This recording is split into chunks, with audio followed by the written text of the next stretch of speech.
So we're recording from over here so it can go online. And then I'm up here. So welcome to Make and Take Decorations.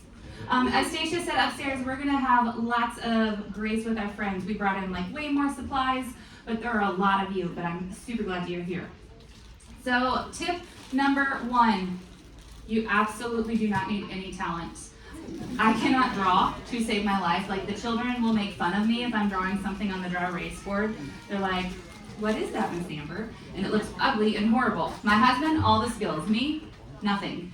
But you can do some really, really cool things if you know how with cardboard. It's great if you're on a limited budget or limited resources, or you just don't have someone who can, freehand an epic dragon or something cool. So these are some of the past years kind of going in order of I'm a very, very small church format, small stage. I'm a pretty much one-woman decorating team. But as you see my decorations, they get better year to year. I learn what I'm doing. I build lots of layers. You'll see a lot of things repeating itself throughout the years. And I'm going to go over that a little bit more. So this was Mystery Island? Yeah, that was Mystery Island. Then we've got Zoomerang, just to kind of give you a taste. Do what? We're not seeing anything. It was on earlier. Where did it go? Because we all saw it when it said make and take, right? Okay.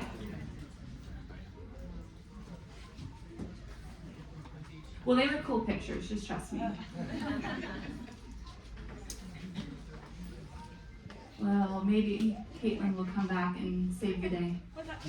The TV just, it worked and then it ran away.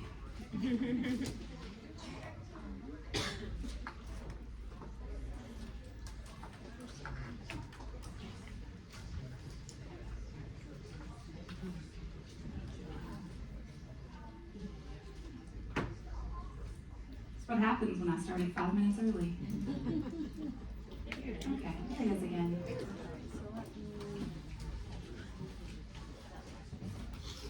Ignore the 8,000 pages on my desktop. Who else's computer looks like that? I'm not alone. Okay, there we go. Thank you. So I'm going to go over a couple of the tools that you are going to need to build your set out of cardboard. You're going to need some cardboard. Box cutters are fabulous. If your cardboard is really thick, you're going to want a reciprocating saw. It makes things much, much faster, but you don't have the details that you would using a box cutter. You can go super old school and you can use a projector. Does anyone still have the old school projectors? Special tip is you have to make sure that you are using the print-on transparencies if you don't have the skill to actually draw. If you can use any of them, but if you're like, oh, it's fine, I can print on this one, you can't, it will melt and cause copy paper problems. But you can definitely draw it or old school it, or you can use a new projector. Even some phones do it. So you'll see the ones that we have out on that side. You can't see them now because the door's closed. Those were super cheap Amazon ones. You can run it by a flash drive or a computer. Easy way to do it. Then you're going to need all of the paint and paintbrushes, Sharpies, pencils, all of those things. For paint, you can use whatever. You can buy gallons of house paint, or that is going to be your cheapest option. And you can even ask people from your church, hey, you just painted your wall. Do you need the leftovers? Can I have your excess? Can I clean out your closet? We all in Kidman, we get stuff. I don't need this stuff anymore. Well, put it to use. Or you can use the acrylic craft bottles at Walmart, but you're going to go through a lot more. So big gallons might be cheaper and you get creative with the coloring. Now, cardboard. One of the best questions is, where do I find cardboard? You need to make friends. Friends that work at places. You can purchase cardboard, but why waste budget when you can get it for free? All of this is recycled cardboard. Hospitals are a great source of free cardboard because they are constantly replacing very large things. So make friends with the maintenance department. Car dealerships, car repairs, auto shops, they get big cardboard. Factories. My dad right now is working at a food factory, and he just brought me some really nice cardboard. So they have good sheets. Some places will give it to you if you ask, furniture stores, but make friends with someone who works at one of these places and has a truck. And then you'll get phone calls or texts like, could you use this? Yes, I can. So have a good stash of cardboard at all times. And get creative with your cardboard, because sometimes you might not have the right piece or the right size. So I wanted, when we did Tower of Babel, what was that? Incredible Race. I wanted to make that big tall ziggurat, but I didn't have that large of a piece of cardboard. So I got really creative. And what you can't see, so this altogether was probably 8-9 feet tall, but my cardboard was not. It was slightly shorter than me. Well, I propped it up on boxes, and then I put a second piece in front. So I was able to get the height by being a little creative.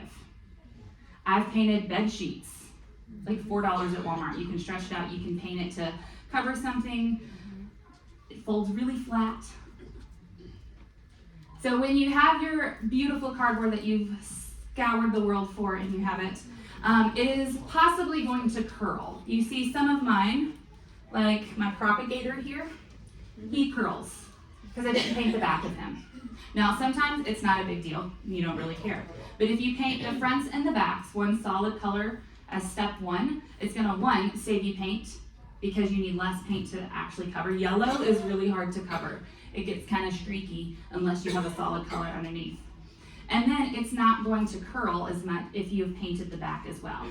You can also do this as the last step. Maybe you painted something awesome and you're like, man, I didn't have time to pre-paint and it's all curled. You can paint the back afterwards and it will help uncurl it.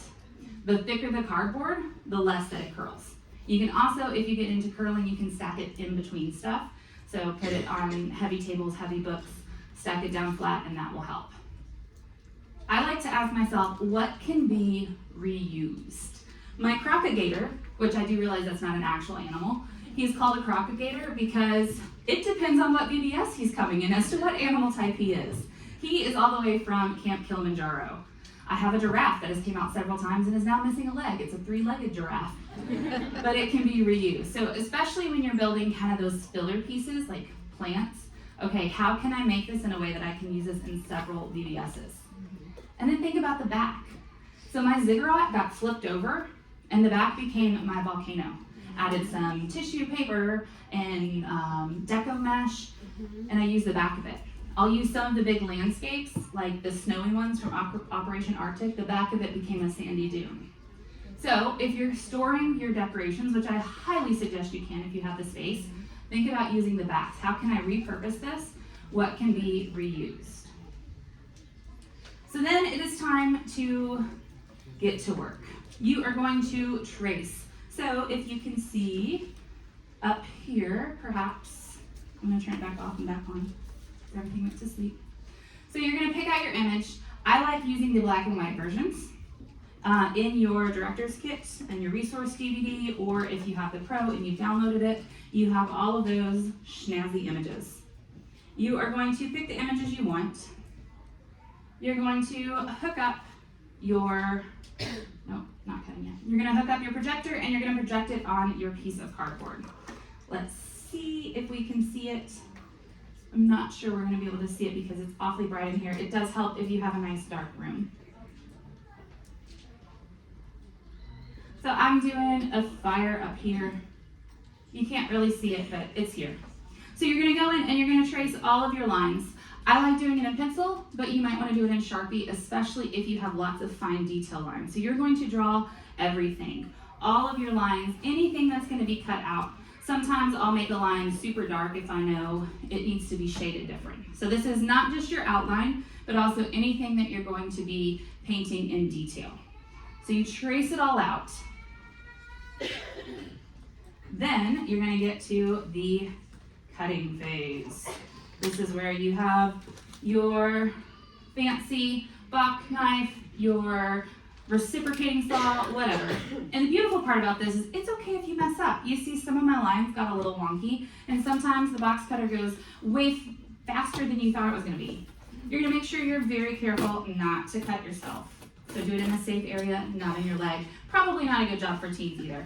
And you're going to cut out all of your outside lines. When I'm doing this, I like to make sure that my images are all contained. So with the cat, if you can see him up here, it was a little hard because his whiskers stick out to the side. So I like to kind of, this image I actually cut off some of the excess that wasn't attached. You're going to cut out all of your outside lines, cut out anything that maybe, details in between that needs to be cut out.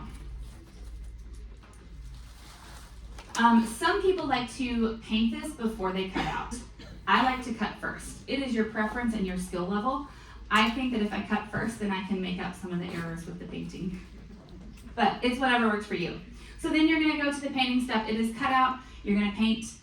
I like to, if there's details, either go in with black paint first or a Sharpie and do the details, because I'm not skilled enough to be able to remember where those go and make it look beautiful. So I will literally go in with my black paint first, and I'll just do a quick thing in the lines, knowing they're gonna get covered, but I'm still gonna be able to see them to where I can paint over them. So you're gonna paint your colors. You might have to do layers of colors, take time. Think about how it's going to look from a distance. So you don't necessarily want your fire here to just be orange. You want some texture. You want to blend your colors, not grate, while it's still wet, so you get some color variation. And then you want to, once that dries, because then it gets all funky, if not, you're gonna outline. You're gonna outline it in black paint. You might be able to use a paint marker. Again, it's whatever your skill. I like to do it with a curved, really thin paintbrush. This is Rico the Sloth. He's one of my pride and joys. This is him without the outline, and this is him with the outline. From a distance, it looks way better with, I'll show you again, without, with. So I like to do everything in the black outline. I like to go in and accent those details because it just looks better from a distance. Remember, you want the kids all the way at the back to still be vibrant and make it pop, not just up close, which is why when you're doing your colors, you don't want to blend them super, super well. So you almost want it to look awkward because the colors are so unblended. It'll look better from a distance. So it's dried. It's not curling or curling to a degree that you can live with it. And then it's time to display. So they give you an example in your guide about an L bracket.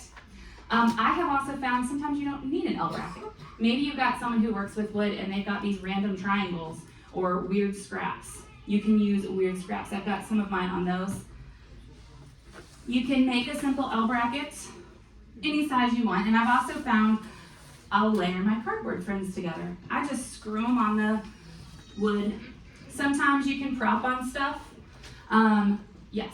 And would you mind to show the back of that? Yeah. Please? I want to take a picture.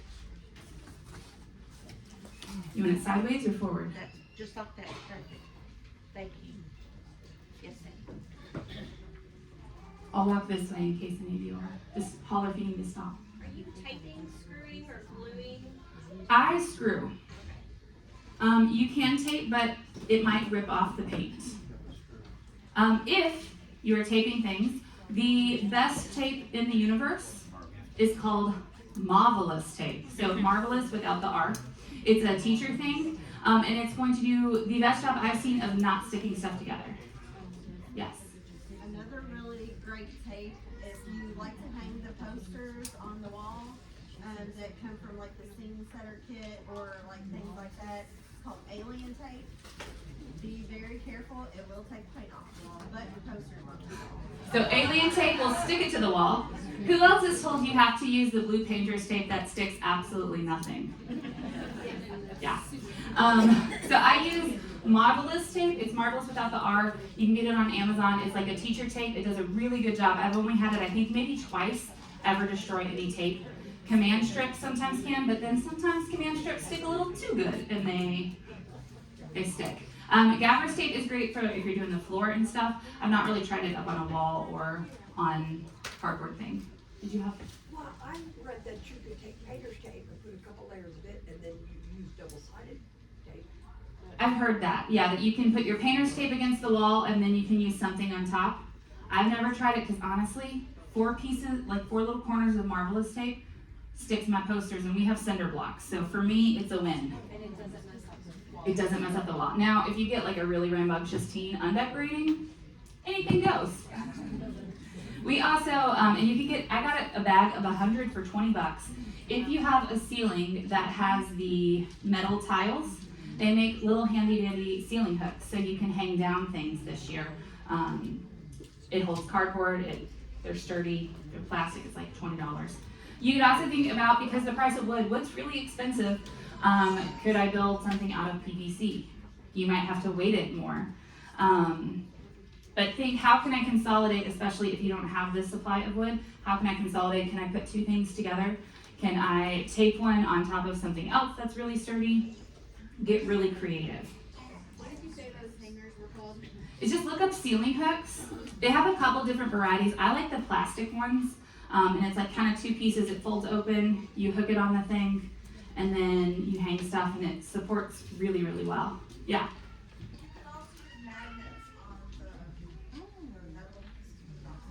Magnets, yeah. Yeah. Paper clips, yeah. I did one year really big, just thin strips of wood and hung them up, and then I could hang things off of that. I could staple on top of that. That was really good for the big scene setters because they're tough to stay on cinder block walls.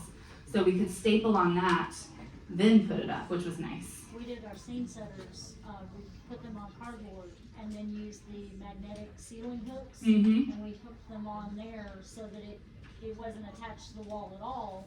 It was up against it, but it was right along that metal edge. Yeah. Yeah.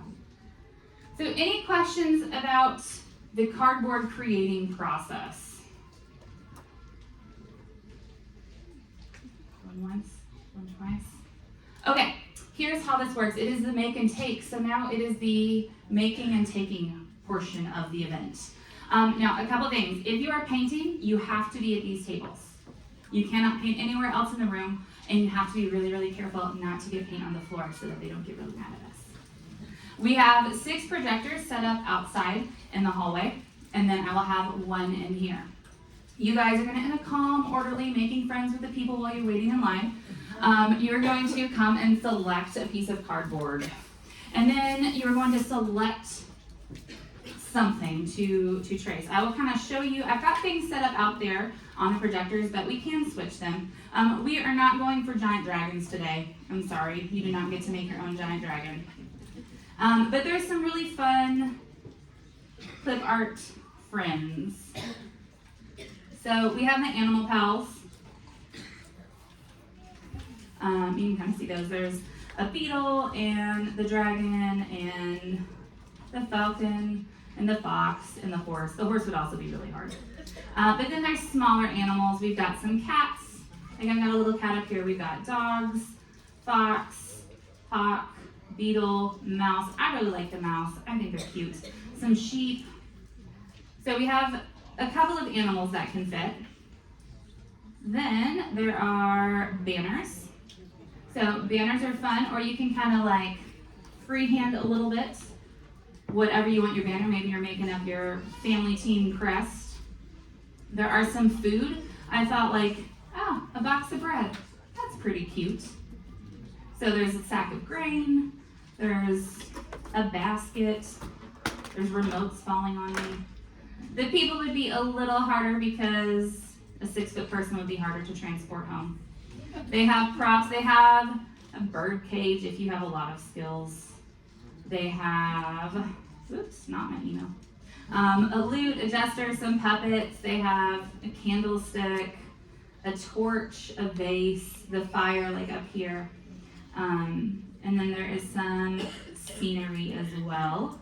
You want to have some bushes maybe outside. The tent again would be hard, but if maybe you're doing like a play tent area, some flower pots. And then they do have some weaponry. You can do your own sword, or maybe you want to do a helmet as a decor piece. So those are some of the sceneries that are available. So at the table there is box cutters. You're not going to cut yourself. There's pencils, there's Sharpies, cardboard is up here. When it comes time for the painting, you're going to mix very carefully. I have your primary colors. We have red, blue, yellow, brown, black, and white. There are foam bowls, so you're going to mix your shades up. When you're done with it, just leave it on these tables. We're going to cover them with foil, and that way maybe someone in the next group is going to absolutely love your color that you created. So again, we're going to be very careful not getting it on the floor. Paint has to stay here. You can cut or trace anywhere, but you have to keep the paint on the tables. And same thing, your paintbrushes, just leave them there. So try not to linger at the tables because we want to get all our friends. Absolutely take your time, but don't just sit there and maybe talk, maybe move the conversation elsewhere. All right, any questions? All right, I'm up here if you guys need help and we'll get everything going.